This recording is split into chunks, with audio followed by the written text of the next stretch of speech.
Assalamualaikum warahmatullahi wabarakatuh.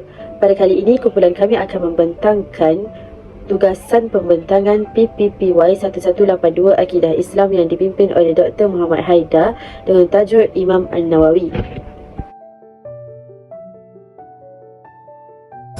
Pengenalan mazhab Al-Asy'ariyah. Mazhab Al-Asy'ariyah merupakan satu mazhab dalam bidang ilmu akidah. Pengasasnya ialah Abu Hasan Al-Asy'ari yang dilahirkan di Basrah pada tahun 260 Hijrah. Beliau pernah berpegang pada mazhab Mu'tazilah dan berguru dengan ayah tirinya, iaitu Abu Ali Al-Jubai. Selepas beliau berusia 40 tahun, beliau berfikiran matang dan tekun mengkaji secara mendalam. Sehinggalah satu hari beliau berdebat dengan ayah tirinya mengenai kehidupan selepas mati. Kemudian Abu Hasan Al-Asy'ari bangun dan berucap di Masjid Basrah serta mengisytiharkan dirinya bahawa beliau telah keluar dari mazhab Mu'tazilah dan berpegang pada mazhab Ahlussunnah wal Jamaah. Seterusnya, Abu Hasan Al-Asy'ari membuat pembaharuan dalam Ahlussunnah wal Jamaah dengan mengemukakan hujah-hujah logik serta teks-teks Al-Quran dan hadis yang ada. Beliau berjaya mengumpulkan ramai murid serta pengikut. Begitu berpengaruh aliran Asy'ariyah ini sehingga hampir semua golongan Ahlussunnah wal Jamaah dianggap sinonim dengannya. Mazhab ini didukung oleh ramai ulama dari pelbagai mazhab, antaranya daripada mazhab Hanafi, Maliki, Syafi'i dan Hambali. Antara daripada mereka ialah Imam Al-Isfaraini, Al-Qafal, Al-Ghazali, Al-Juwaini dan Al-Jurjani.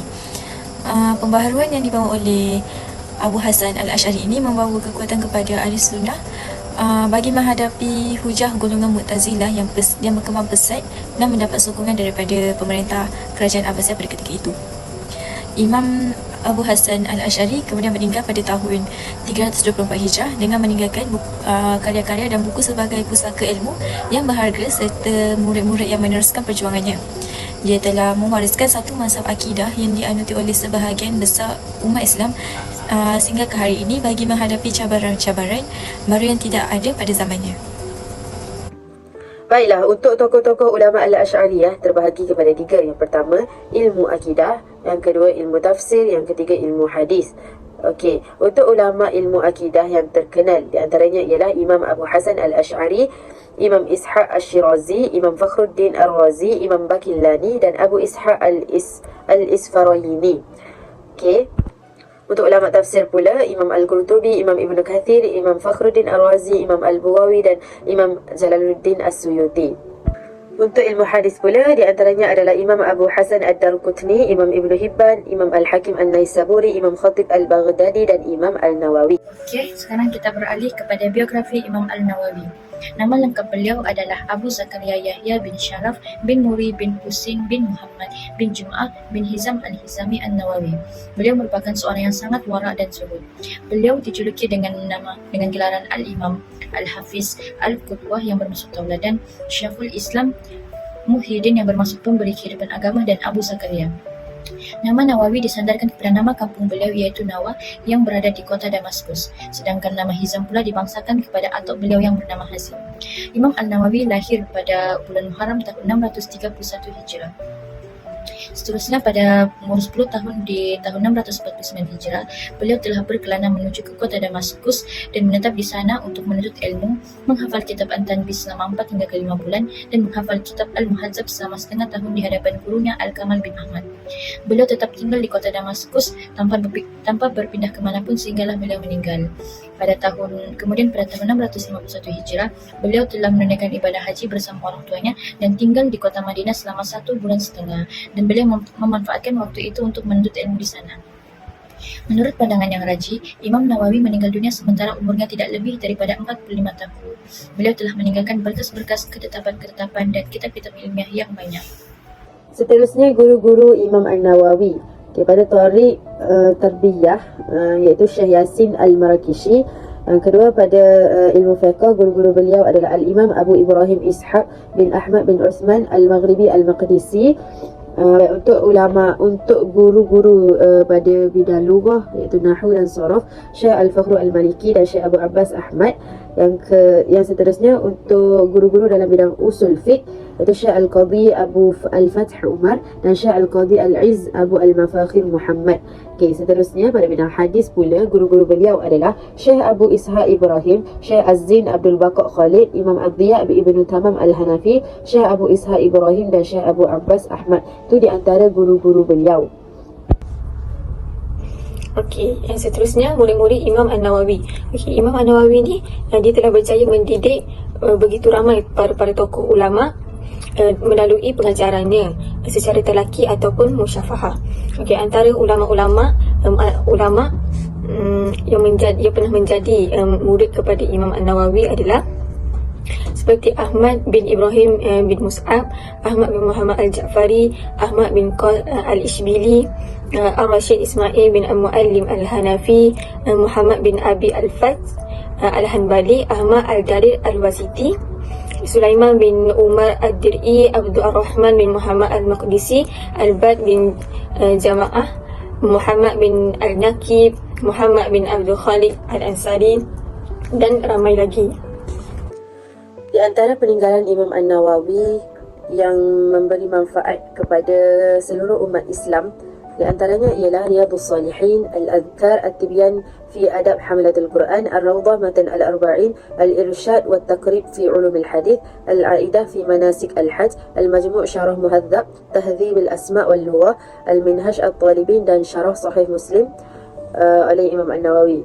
Ini di antara karangan-karangan beliau yang masyhur.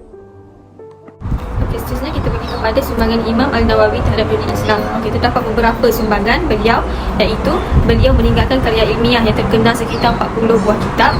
Yang kedua, beliau mengarang kira-kira 115 buah buku daripada pelbagai bidang ilmu. Yang ketiga, beliau menegakkan amar ma'ruf dan nahi munkar termasuk kepada para penguasa, raja dengan cara yang digariskan dalam Islam.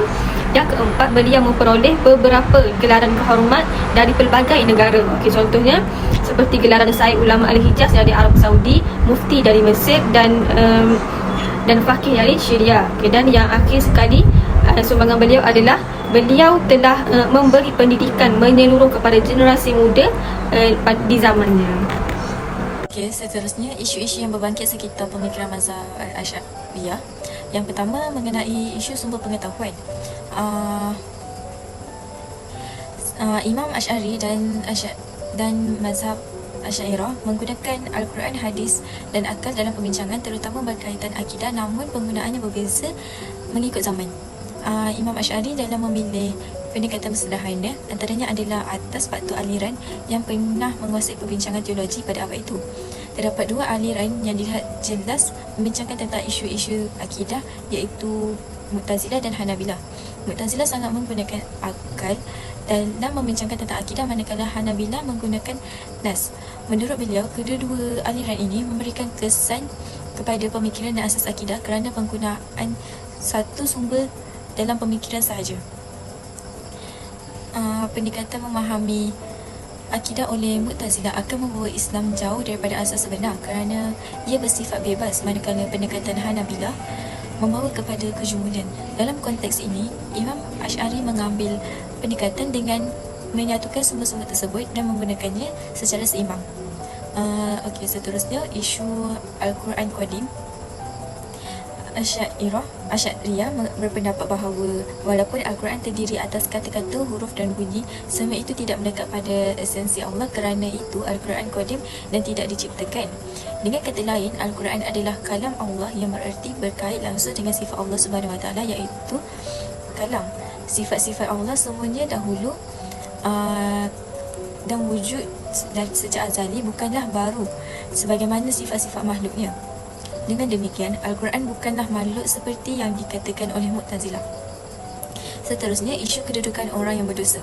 Aliran Asy'ariyah menolak pandangan aliran Mu'tazilah bahawa pelaku dosa besar dihukum fasik di dunia, ia tidak lagi beriman dan tidak pula kafir, dan kalau ianya tidak bertaubat sebelum meninggal dunia, maka di akhirat ditempatkan di dalam neraka selamanya. Jadi, bagi pendapat Asy'ariyah yang betul adalah bahawa seseorang yang melakukan dosa besar di dunia dihukum orang yang beriman, namun ia bermaksiat dan jika ia meninggal dunia sekalipun tidak sempat bertaubat, maka ia akan dimasukkan ke dalam neraka dan hanya sementara sahaja berada di dalamnya. Ini bagi tujuan penyucian dosa besar yang ia lakukan di dunia, kemudian akan dikeluarkan oleh syafaat Nabi Muhammad SAW dan dipindahkan ke dalam syurga Allah Subhanahu Wa Taala. Okey, seterusnya isu keadilan. Dalam konsep keadilan, Allah Subhanahu Wa Taala, aliran Asy'ariyah dan aliran Mu'tazilah sepakat bahawa Allah itu adil, namun keduanya berbeza dalam pembentasan ruang keadilan Allah Subhanahu Wa Taala. Aliran Asy'ariyah berpendapat bahawa Allah Subhanahu Wa Taala tiada sesuatu yang mewajibkan tindakannya. Oleh kerana itu, tiada yang dapat memaksakan keinginan Allah Subhanahu Wa Taala, sehingga dalam perkara dosa yang mengakibatkan siksaan dan perkara kebaikan yang melibatkan pahala, kesemuanya dalam kekuasaan Allah Subhanahu Wa Taala. Tindakan Allah bebas, boleh menyiksa orang yang salah dan memberi pahala kepada orang yang berbuat baik. Berbeza dengan pandangan aliran Mu'tazilah, mereka mewajibkan Allah untuk menyiksa pendosa dan memberikan ganjaran pahala bagi yang berbuat kebaikan. Sebab kalau Allah tidak berbuat demikian, berarti Allah tidak berlaku adil. Akhir sekali adalah ulasan pelajar berkaitan Imam Al-Nawawi. Imam Al-Nawawi adalah ulama yang paling banyak mendapatkan cinta dan sanjungan makhluk. Orang yang pelajari biografinya akan melihat adanya wira'i, iaitu berhati-hati terhadap hal-hal yang makruh dan hal-hal yang syubhat. Beliau juga mempunyai sifat yang zuhud, kesungguhan dalam mencari ilmu yang bermanfaat, beramal soleh, tegas dalam membela kebenaran dan mencegah amar ma'ruf nahi munkar, serta takut dan cinta kepada Allah Subhanahu Wa Taala dan kepada Rasulnya. Semua sifat-sifat beliau inilah yang menjelaskan rahsia mengapa beliau amatlah dicintai oleh ramai orang. Seterusnya, beliau juga telah menyibukkan diri dengan ilmu yang bermanfaat. Beliau memanfaatkan waktu dan tenaganya untuk melayani umat Islam. Beliau sentiasa memakai pakaian-pakaian sederhana, memakai pakaian-pakaian tambalan di mana pakaian-pakaiannya ditampal-tampal dan membuktikanlah beliau tidak menghiraukan perhiasan dunia demi mencari ridhonya Allah Subhanahu Wa Taala. Okey, sekian sahaja daripada kumpulan kami. Terima kasih kerana telah mendengar.